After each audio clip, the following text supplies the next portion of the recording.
Hello বন্ধুরা, কেমন আছেন? আজ বানিয়েছি রুটি, আলু আর চিজ দিয়ে একটা বাচ্চাদের টিফিন। বাচ্চা বড় সবাই পছন্দ করবে। আর বাচ্চাদের এই টিফিন বানিয়ে দিলে কিন্তু বাচ্চারা টিফিন একদম খালি করে নিয়ে চলে আসবে। আর এভাবে খেতেও কিন্তু খুব ভালো লাগে, টেস্টও লাগে। আপনারা বানিয়ে দেখবেন, আর খেতেও খুব সুন্দর হয়। আর বানানো খুবই সহজ।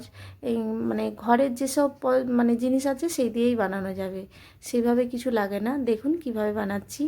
1.5 কাপ ময়দা নিয়েছি, অল্প একটু লবণ নিয়েছি, অল্প একটু সাদা তেল দিয়ে দিয়েছি, আর হালকা কুসুম গরম জল দিয়ে মেখে নেব। তাহলে কুসুম গরম জলটা দেওয়ার কারণ হচ্ছে একটু মানে ময়দাটা সফট এবং নরম হয়ে যাবে, তাহলে খেতেও ভালো লাগবে।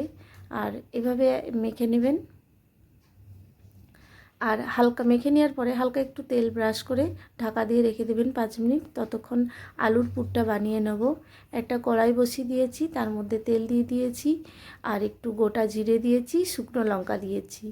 এভাবে দিয়ে আর শুকনো লঙ্কা দিয়েছি। আর যে বাচ্চারা লঙ্কা খান না তারা কিন্তু লঙ্কা দিবেন না, লঙ্কাটা বাদ দিয়ে করবেন। পেঁয়াজ কুচেনো আর লঙ্কা কুচেনো দিয়ে দিয়েছি, আদা রসুন পেস্ট দিয়ে দিয়েছি, আর দিয়েছি একটু 1/2 চামচ হলুদের গুঁড়ো, 1/2 চামচ লঙ্কার গুঁড়ো, জিরের গুঁড়ো, বাস। আর কিছু মশলা দিচ্ছি না কিন্তু, এগুলোই।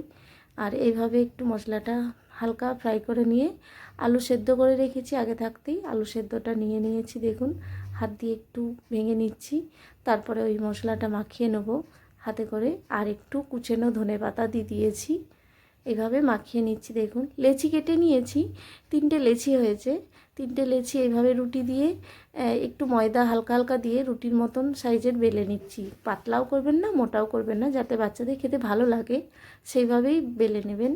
আর এভাবে একটা একটা করে বেলে নিয়ে এপিট ওপিট হালকা করে সেঁকে নেবেন। সেঁকে নেওয়ার পর ফ্রাই প্যানটা থেকে রুটিটা নামিয়ে 1 চামচ সস দিবেন আর মিয়োনিজ দিবেন। 1 চামচ সস মিয়োনিজ দিয়ে রুটিটার মধ্যে মাখিয়ে নেবেন। মাখিয়ে নিয়ে মিয়োনিজটা আপনারা দিতেও পারেন, নাও পারেন, সস দিলেই হবে। আমার মিয়োনিজ ছিল তাই আমি দিয়ে ফেলেছি। আর এভাবে মাখিয়ে নিয়ে আবার একটা সাইড আলুর পুরটা এভাবে হাত দিয়ে চেপে চেপে মাখিয়ে নিয়েছি। দেখুন। আর চিজ দিয়েছি, স্লাইড চিজ দিয়েছি। আপনারা স্লাইড চিজ দিলেই ভালো হয়, খুব তাড়াতাড়ি ওভেনের মধ্যে গলে যাবে।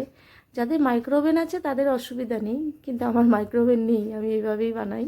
আর একটু গোলমরিচের গুঁড়ো দিয়ে দিয়েছি। এইভাবে রুটিটাকে আবার দেখুন চেপে বসিয়ে দিলাম। একটা ফ্রাই প্যানের মধ্যে তাওয়ার মধ্যে নিয়ে একটু তেল ব্রাশ করে নিলাম।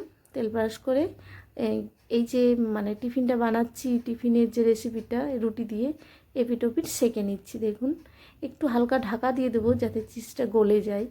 কারণ চিজটা অবশ্য স্লাইড চিজ অবশ্য গলতে বেশিক্ষণ সময় লাগে না, খুব তাড়াতাড়ি গলে যায়।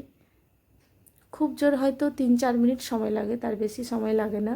দেখুন চিজটা এতটাই বেশি দেওয়া হয়েছে যে বেরিয়ে চলে এসছে।